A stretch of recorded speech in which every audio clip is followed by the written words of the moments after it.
Muy bienvenidos a su programa semanal de fe y ciencia en esta serie de mitos bíblicos y científicos. Hoy tenemos nuestro tercer tema de estudio titulado ¿Será cierto o no? Y con ustedes su servidor, el pastor Brandy Méndez. Bienvenidos. Muy bien, como hemos estado estudiando acerca de mitos científicos y bíblicos, hoy vamos a ver los siguientes mitos científicos. ¿Solo usamos el 10% de nuestros cerebros? ¿Será cierto? ¿Saben que la verdad es que todas las áreas de nuestro cerebro, incluso cuando estamos descansando, están siendo usadas? Por tal razón, este mito no es cierto, no es verdad. El mito del 10% del cerebro es una creencia popular muy extendida que afirma que la mayoría o todos los seres humanos utilizamos solamente el 10% del cerebro. Por asociación, a menudo se sugiere que mediante algunos procesos, una persona puede ser capaz de aprovechar este potencial no utilizado y que al hacerlo se produce un aumento significativo de su inteligencia. Aunque muchas capacidades intelectuales pueden ser mejoradas con el entrenamiento, la idea de que grandes áreas del cerebro permanecen inutilizadas no tiene fundamento lógico, biológico ni científico. A pesar de que sigan habiendo muchas incógnitas acerca del funcionamiento del cerebro, se sabe que cada parte del cerebro tiene una función determinada. El mito ha sido erróneamente atribuido a numerosas personas, pues no se sabe precisar a ciencia cierta quién lo inició o dónde inició. Es probable que el mito del 10% haya surgido de una mala comprensión o interpretación de las investigaciones neurológicas llevadas a cabo a finales del siglo XIX y a principios del siglo XX, en las cuales los investigadores dijeron, por ejemplo, se descubrió que solo el 10% de las neuronas del cerebro están encendidas en un momento determinado. El problema es que investigaron solo en ese momento determinado. Viene el segundo punto. Estas investigaciones anunciaron que solo habían registrado las funciones del 10% del cerebro en ese momento. O sea, no investigaron en otros momentos cuando el cerebro pudo haber estado usando otras áreas. Número 3. Otro posible origen del mito del 10% es que las neuronas solo componen el 10% aproximadamente de las células del cerebro. El resto son células gliales que, a pesar de estar implicadas en el aprendizaje, funcionan de manera distinta a las neuronas y no fueron tomadas en cuenta en dichos estudios. También tenemos el caso de Albert Einstein. Albert Einstein ha sido señalado como la persona que originó el mito, esto debido a los cálculos sobre el coeficiente intelectual que este personaje tenía. Entonces se decía que no usaba toda su capacidad cerebral. Tenemos también el asunto del rendimiento y actividad cerebral. No hay una relación directa entre el rendimiento del cerebro y su nivel de actividad. Esta variable ha confundido a los científicos, ya que muchos individuos superdotados han demostrado tener una menor actividad cerebral. Mire qué interesante. Heyer, un doctor, propone que los individuos superdotados poseen unos circuitos cerebrales más eficientes y por eso tienden a tener menor actividad cerebral. El doctor James Callatt, autor de libros de texto sobre psicobiología, señala que los neurocientíficos en la década de 1930 conocían la existencia de un gran número de neuronas locales en el cerebro, pero solo conocían aquellas células que eran más pequeñas. Y la última opción en cuanto a su origen tiene que ver con lo que dicen los expertos. El filósofo William James argumentó en The Energies of Man que estamos haciendo uso de solo una pequeña parte de nuestros posibles recursos mentales y físicos, y esto lo han repetido otros expertos, y ahí se ha ido afirmando el mito. Pero muchos lo han refutado a través de estudios, experimentos y demás. Por ejemplo, tenemos el estudio sobre el daño cerebral. Si el 90% del cerebro no se utiliza, entonces cuando se lesionan ciertas áreas del cerebro no debieran afectar el rendimiento. En cambio, no hay ningún área del cerebro que pueda ser dañada sin que se pierda alguna habilidad. Incluso los daños en las áreas más pequeñas pueden conllevar consecuencias graves. Segunda refutación, tiene que ver con la evolución o lo que nosotros los creacionistas llamamos adaptación. El cerebro necesita un enorme gasto energético en comparación con el resto del cuerpo. Consume una gran cantidad de oxígeno y nutrientes. Si el 90% del mismo no fuese necesario, los humanos con el cerebro más pequeño tendrían grandes ventajas para sobrevivir, ya que sus cerebros serían más eficientes. Así que el proceso de selección natural debería haber eliminado los cerebros más grandes e ineficientes, pero no ha sido así. Tenemos también el caso de las imágenes cerebrales. Tecnologías como la tomografía por emisión de positrones y la imagen por resonancia magnética funcional permiten monitorizar la actividad cerebral de personas vivas. Estas técnicas han revelado que incluso mientras dormimos, todas las partes de nuestro cerebro permanecen en cierto nivel de actividad. Solo cuando el cerebro sufre un daño grave, tiene, entre comillas, silenciadas algunas áreas. Cuarta refutación, la localización de funciones. En lugar de trabajar como una sola masa, el cerebro tiene regiones distintas para los diferentes tipos de procesamiento de información. Varias décadas de investigación han permitido mapear las funciones de las áreas del cerebro y no se han encontrado áreas que no tengan ninguna función. Y tenemos también la quinta refutación, que es el análisis microestructural. Mediante la técnica de grabación de unidades individuales, los investigadores han insertado un electrodo diminuto en el cerebro para monitorizar la actividad de una sola célula. Si no se utilizan el 90% de las células, esta técnica lo debería haber demostrado, pero demostró lo contrario, que todas las células de nuestro cerebro tienen actividad. Sexta refutación, estudios metabólicos. Otra técnica científica implica estudiar la adopción de moléculas de 2-desoxidiglucosa etiquetadas radiactivamente en el cerebro.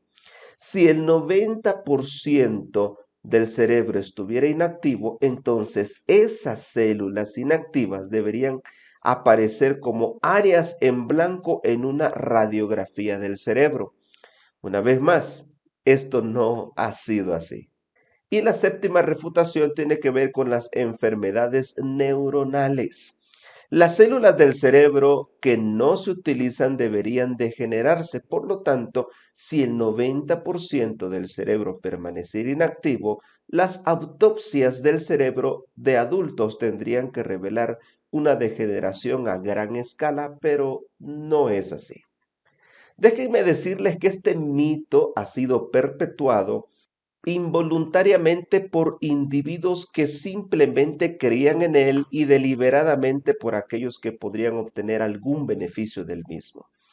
También el mito ha sido perpetuado por anuncios publicitarios, caricaturas, memes y películas de Hollywood como la de Lucy. Algunos partidarios de la nueva era y los fenómenos paranormales propagan esta creencia para justificar los poderes psíquicos y afirmar que mediante un entrenamiento apropiado, el 90% del cerebro humano inutilizado sería para llevar a cabo la telequinesis y la percepción extrasensorial. Además de que los seres humanos utilizan la totalidad de su cerebro, no hay pruebas científicas que apoyen la existencia de tales poderes psíquicos. Por tal razón, este mito de que solo usamos el 10% de nuestros cerebros es falso. Vamos con el segundo mito científico. Un hemisferio cerebral es más dominante que el otro. O sea, se dice que los hombres somos más racionales y las mujeres más sentimentales, pero eso no es cierto. Tanto hombres como mujeres podemos ser racionales y o emocionales. En realidad, tanto hombres como mujeres usamos los dos hemisferios según se requiera por las circunstancias. Algunos estudios apuntan a que en los diestros dominan el hemisferio izquierdo y en los zurdos el derecho. Sin embargo, cualquiera puede llegar a desarrollar mejor su hemisferio no dominante. El cerebro es un órgano que está constituido por dos mitades, el hemisferio derecho y el hemisferio izquierdo, que se conectan entre sí por millones de fibras nerviosas, llamadas también cuerpo calloso. Estas permiten la transmisión de mensaje entre ambas partes, aunque cada hemisferio es especialista en funciones y conductas diferentes y específicas, se complementan entre sí. Esto no quiere decir que no tienen un nivel de importancia más elevado que otro.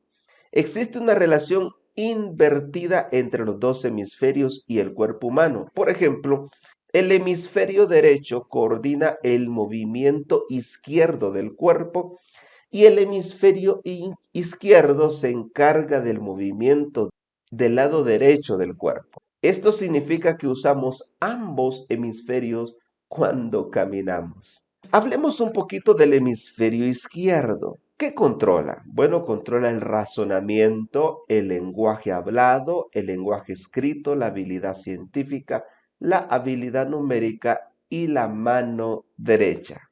¿Cuáles son las características de este hemisferio? Bueno, es lógico, analítico, explicativo, detallista, abstracto, teórico, secuencial, lineal, racional, realista, formal, verbal, temporal, diferencial, literal, cuantitativo, lógico, objetivo, intelectual, deductivo, explícito, convergente, continuo. Su pensamiento es vertical, es sucesivo y está ligado al intelecto. Ahora, pongamos a prueba nuestro hemisferio izquierdo. Si eres capaz de leer esta frase de corrido, significa que tu hemisferio izquierdo está bastante desarrollado. Mira la imagen y trata de leerla.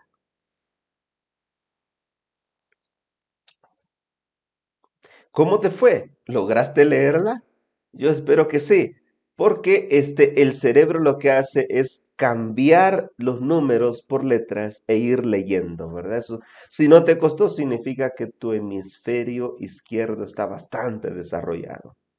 Hablemos del hemisferio derecho. ¿Qué controla? Controla la intuición e imaginación, el sentido artístico, musical, la percepción tridimensional y también la mano izquierda. ¿Saben que hay hombres y mujeres ambidiestros? Eso significa que sus cerebros, ambos hemisferios, están bastante desarrollados y no uno sobre el otro. Ahora, el hemisferio derecho tiene las siguientes características. Es holístico e intuitivo, descriptivo y global. es concreto y operativo, es múltiple y creativo, aleatorio, fantástico y lúdico. Es temporal y existencial, o sea que tiende a desarrollar facultades espirituales. Es simbólico, cualitativo, analógico y metafórico. Es subjetivo, sentimental, imaginativo, implícito y tácito a la vez. Es divergente y discontinuo. Tiene un pensamiento horizontal, es simultáneo, intuitivo y es múltiple. Entonces, ¿un hemisferio cerebral es más dominante que el otro? No. Ambos hemisferios interactúan entre sí. Sin embargo, es interesante que muchas de nuestras decisiones fueron tomadas por emoción, por el hemisferio derecho. Aunque seamos mayormente racionales, tomamos decisiones emocionales. Por ejemplo, el noviazgo, el matrimonio, un vicio, un salto por bungee, comprar algo como un celular caro, ropa o zapatos, a veces son decisiones emocionales, lo que significa que tanto hombres como mujeres tendemos a ser más emocionales. Tercer mito, ¿el frío causa resfríos? En esta época donde hay mucha lluvia y el clima a veces se pone más frío, a veces la gente dice, ¡ay, qué frío, me voy a enfermar! ¿Será cierto eso? En realidad, no es cierto. Son las bacterias y los virus las que causan los resfríos, las que nos enferman. Si el frío enfermara, los esquimales pasarían todo el tiempo enfermos. Tenemos el caso de la tribu de los Nenets, la cual es una tribu de nómadas esquimales que viven al norte de Rusia, en tierras frísimas, de menos de 20 grados centígrados. Pero se ha documentado que jóvenes de esta tribu duermen a la intemperie sobre la nieve y en la noche en temperaturas de hasta 20 grados bajo cero, cuidando sus rebaños de renos y caribúes. Y no se enferman, no les da resfrío, no les da gripe.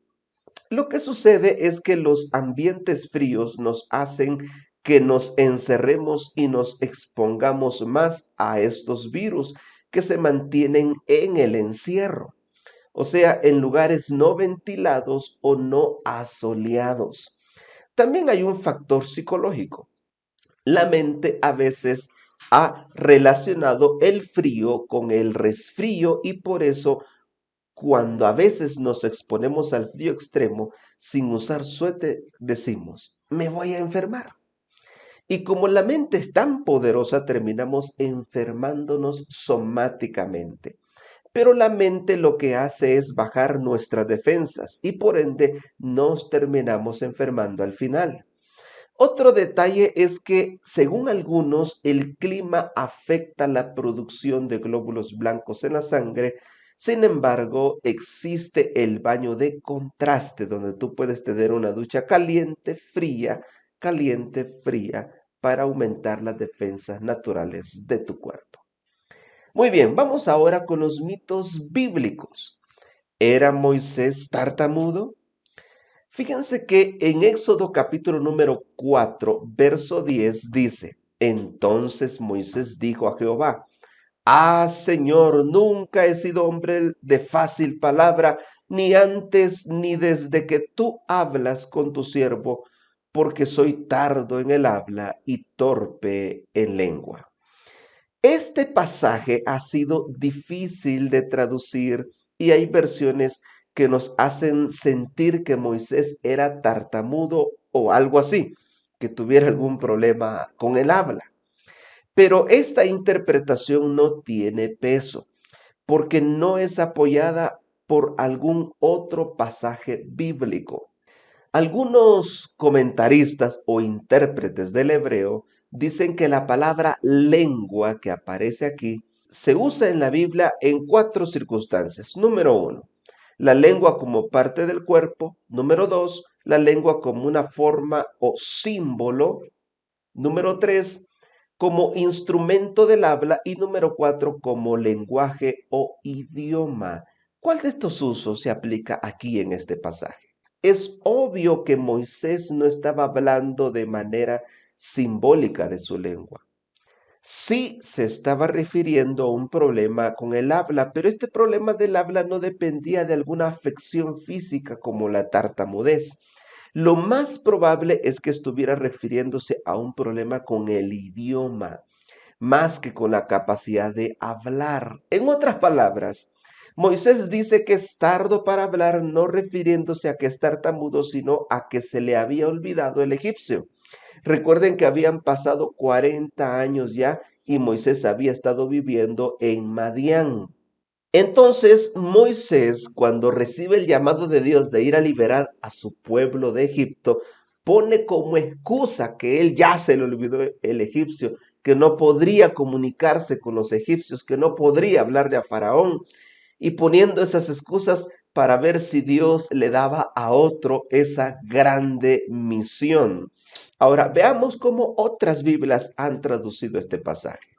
La Biblia amplificada dice así: y Moisés dijo al Señor: Señor, no soy elocuente ni hombre de palabras, ni antes ni después de que haya hablado a tu siervo, porque soy lento para hablar y tengo una lengua pesada y torpe. Pero vean cómo dice: no soy elocuente, soy lento para hablar.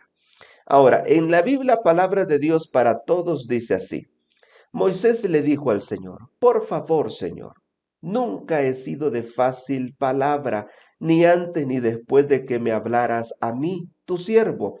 Soy lento y aburrido cuando hablo. Vean, o sea, no está hablando de un problema de tartamudez, sino de que Moisés no tenía elocuencia o facilidad de palabras a la hora de hablar en público. Veamos ahora lo que dice Elena de White en esta cita del libro Patriarcas y Profetas, página 230. Pero el siervo de Dios todavía estaba anonadado por la obra extraña y maravillosa que se le pedía que hiciera. Acongojado y temeroso, alegó como excusa su falta de elocuencia, dice esta cita. Había estado tanto tiempo alejado de los egipcios que ya no tenía un conocimiento claro de su idioma, ni lo usaba con soltura como cuando estaba entre ellos. Dios le indicó a Moisés que se uniera a su hermano mayor, a Aarón, quien debido a que había estado usando diariamente la lengua egipcia, podía hablar perfectamente. Se le dijo que Aarón vendría a su encuentro. El mandato divino halló a Moisés sin confianza en sí mismo, tardo para hablar y tímido. Estaba abrumado con el sentimiento de su incapacidad para ser el portavoz de Dios ante Israel. Pero una vez aceptada la tarea, la emprendió de todo corazón, poniendo toda su confianza en el Señor. La grandeza de su misión exigía que ejercitara las mejores facultades de su mente. Dios bendijo su pronta obediencia y llegó a ser elocuente, confiado, sereno y apto para la mayor obra que jamás se le haya dado a hombre alguno. Mira qué interesante, ¿no? Moisés estaba inseguro de sí mismo, pero al confiar en el Señor y a dejarse usar por él, su vida cambió, sus capacidades cambiaron y llegó a ser un hombre elocuente. Recuerden, pasó tanto tiempo con muy poca gente y hablándole a rebaños de ovejas que no se creía capaz, pero Dios lo capacitó. Vamos con el segundo mito bíblico, hablando de la leche y miel. ¿En qué consiste este mito? Bueno, resulta ser que textos como Éxodo 3:8 y Éxodo 3:23 dicen que Canaán era una tierra donde fluía leche y miel. Entonces nuestras mentes occidentales tenderán a pensar en miel de abeja y leche de vaca. Pero esto no es así. Este pasaje se refiere a la miel de los dátiles y no a la miel de abeja, y se refiere a la leche mayormente de cabra y no de vaca. ¿Por qué de cabra? Porque estos animales que son más pequeños necesitan menos pasto y son ideales para estas tierras áridas y desérticas. Déjenme decirles que la palabra dátiles viene del griego dáctulos, que significa dedo, porque los dátiles son larguitos como los dedos, pero tienen un sabor dulce parecido al higo. De ahí extraían miel o jalea, y los dátiles se dan mucho, sobre todo en el desierto de Jericó, hacia la Galilea. El tercer mito bíblico es: la Biblia es difícil de entender. Hay gente que dice así: yo no leo la Biblia porque es difícil de entender. La Biblia en realidad es fácil de entender, pues tenemos a nuestra disposición al poderoso Espíritu Santo para guiarnos. Sí, hay misterios insondables en la Biblia. Sí, hay temas que pueden satisfacer al intelecto más exigente, pero lo que tiene que ver con nuestra salvación ha sido dejado al descubierto, ha sido dejado abierto para que hasta la mente más sencilla como la de un niño y menos letrada como una persona que no haya estudiado pueda comprenderlo. Y para probarlo, he aquí algunos textos bíblicos. Salmo 19:7 dice que la Biblia, el estudio de la Biblia, hace sabio al sencillo. También el Salmo 32:8 dice que Dios nos hará entender. Si no logramos entender, Dios nos hará entender si le buscamos en oración. Lo mismo dice Daniel 9:22. Daniel no entendía una visión, pero dice: Dios me hizo entender esa visión. Así que la Biblia es fácil de entender, sobre todo los temas que tienen que ver con nuestra salvación. Bueno, finalicemos con algunas conclusiones. Para que los mitos o tradiciones no nos afecten, te aconsejamos que los mitos no te hagan quebrantar los mandamientos de Dios, como dice Mateo 15:3. Respondiendo, Jesús les dijo: ¿por qué también vosotros quebrantáis el mandamiento por vuestra tradición? Te aconsejamos a que los mitos y tradiciones no invaliden la palabra de Dios que ha llegado a tu vida. Mateo 15:6 dice: así habéis invalidado el mandamiento de Dios por vuestra tradición. Y te aconsejamos a que no te aferres a los mitos. Marcos 7:3 dice: pues los fariseos y todos los judíos, aferrándose a la tradición de los ancianos, que no era bíblica, si no se lavan muchas veces las manos, no comen. O sea, era una tradición, no era bíblico. Ellos estaban acusando a los discípulos de que no se lavaban ritualmente las manos varias veces antes de comer. Eran rituales, tradiciones que no tenían fundamento bíblico. Por eso te animamos: abre tu corazón a la voz de Dios y al Espíritu Santo que te guiará a toda verdad. Acompáñame en esta oración. Querido Jesús, queremos conocer tu verdad, queremos conocer la verdad, queremos conocer a la persona verdad que es Cristo Jesús. Abrimos nuestro corazón para ello, para que nos guíes hacia toda verdad salvadora, en el nombre de Jesús. Amén. Que Dios te bendiga y nos vemos en el siguiente programa.